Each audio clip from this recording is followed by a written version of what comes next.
Hvala vam. Zaista ja koristim ovu priliku prije svega da sve srdačno pozdravim i uvažene goste i domaćina, dekana, ekonomski fakultet.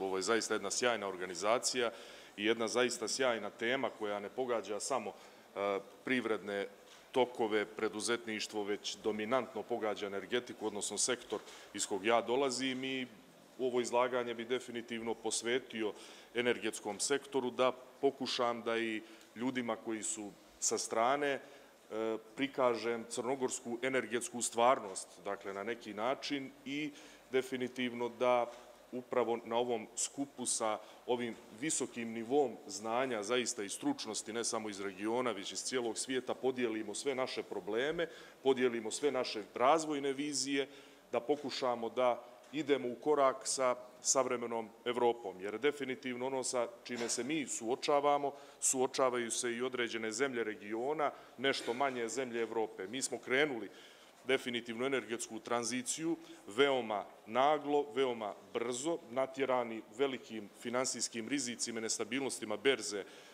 u 2021. i 2022. godini, kada smo u ljetnim periodima bili izuzetno izvozno orijentisani. I negdje je za nas brza energetska tranzicija bila veliki izazov, ali sada vidimo nakon pokretanja i realizacije velikog broja projekata da je to velika razvojna šansa. Dakle, razvojna šansa ne samo za elektroprivredu Crne Gore, ne samo za cjelokupan energetski sektor, već definitivno za rast bruto društvenog proizvoda, smanjenje spoljno-trgovinskog deficita, generisanje velikog broja radnih mjesta, dakle u velikom broju sektora u zavisnosti od vrste same proizvodnje. Ono što je važno jeste da elektroprivreda sarađuje, dakle, sa velikim brojem regionalnih kompanija, sarađuje sa evropskim finansijskim institucijama, sa Evropskom bankom za obnovu i razvoj, sa kojim trenutno razvijamo i blizu smo, dakle, potpisivanja, kao što je premijer najavio, jednog značajnog ugovora, vrijednost investicije više od 82 miliona eura, to je vjetroelektrana Gvozd na Krnovskoj visoravni, jedan projekat obnovljivih izvora energije. Definitivno, da bih malo preveo njen značaj, ona proizvodnja električne energije iz tog vjetroparka sa 13 generatora biće dovoljno podmiri 25.000 domaćinstava, dakle, u Crnoj Gori.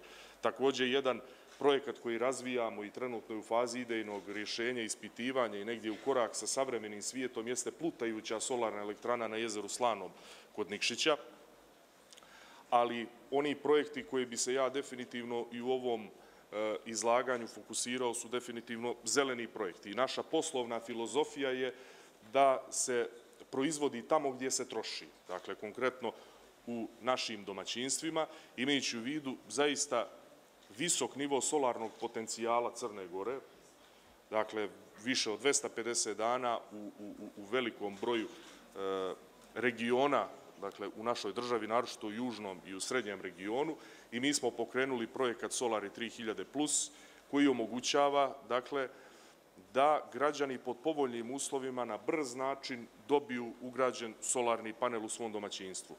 Uz dugoročnu desetogodišnju otplatu, uz subvencije ekofonda, koji se finansira također od taksi zagađivača CO2.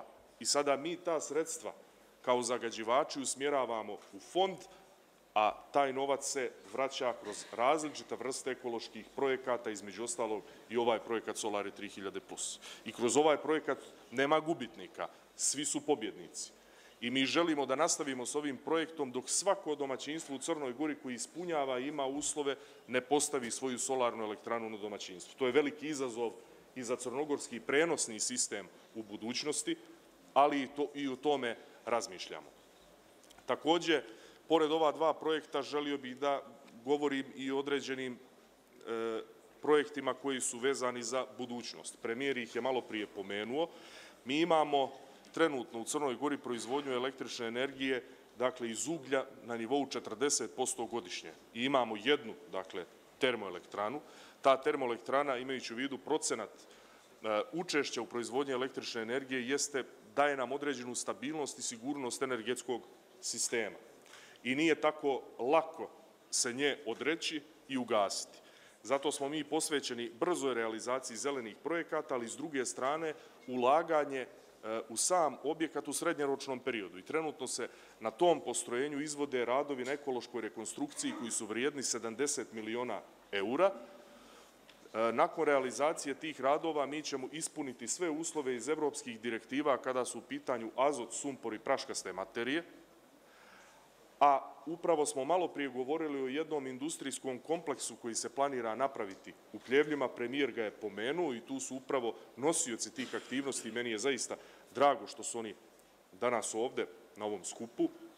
To je jedna izuzetna ideja, dakle da mi u jednom industrijskom centru na sjeveru države koristimo kompletne resurse. Dakle, predviđena izgradnja bloka B na biomasu, odnosno kotla B na biomasu termoelektrane Pljevlja, koji bi koristili biomasu kao ložište, prethodno reciklažni centar za selekciju otpada koji bi se koristio u proizvodnji električne energije. Dalje, nus proizvodi toga i od rude mi imamo, recimo, nagomilano više od 120 miliona tona laporca koji bi se koristio za proizvodnju cementa. I nije Crna Gora u proizvodnji cementa i građevinskog materijala od juče, nije ona nepoznanica, ona ima dugu tradiciju proizvodnje visokokvalitetnog cementa, visokokvalitetnog građevinskog materijala. Ali ovde govorimo o jednom momentu zelene tranzicije gdje mi želimo da zaokružimo jedan sistem koji je potpuno ekološki prihvatljiv i potpuno ekološki održiv. I ako mi uspijemo da na prostoru termoelektrane Pljevlja zaokružimo jedan industrijski, privredni i ekološki održiv sistem, ako realizujemo vjetroelektranu Gvozd i druge vjetroparkove, ako dovršimo projekat Solari 3000 plus i 500 plus, da svako domaćinstvo u Crnoj Gori ima besplatnu električnu energiju i sopstvenu električnu energiju, ako napravimo nekoliko solarnih velikih elektrana na više lokacija, a imamo niz projekata, dakle, koje sam pomenuo malo prije, neki projekti koji se dugo čekaju zbog administrativnih prepreka, kao što je velika solarna elektrana na Briskoj gori, onda definitivno Crna Gora postaje, možda ću biti energetska supersila u regionu. Znači, ovo zaista, kažem, puno kapaciteta, da je pored turizma energetika jedna velika razvojna šansa naše države. I mi smo pokazali u energetskoj krizi jednu veliku vitalnost. Znači, naš energetski sistem, iako mali, on je ranjiv. Ali kada posmatramo čitavu Evropu i evropski kontinent, Crna Gora je, elektroprivreda Crne Gore, jedna od rijetkih kompanija koja nije poslovala u minusu za vrijeme energetske krize, koja nije iz budžeta uzimala ni jedan jedini euro, već je vraćala u budžet Crne Gore, koja nije povećala cijene građanima ni jednog momenta. Dakle, i jedina smo elektroprivreda u Evropi koja nijednu intervenciju nije imala u tom smislu, a nije zakočila investicioni ciklus. I zato je nama veoma važno razumijevanje. Ono što vidim kao probleme kada u pitanju energetska tranzicija, problemi su do nas. Dakle, problemi su do nas i oni su u sistemu.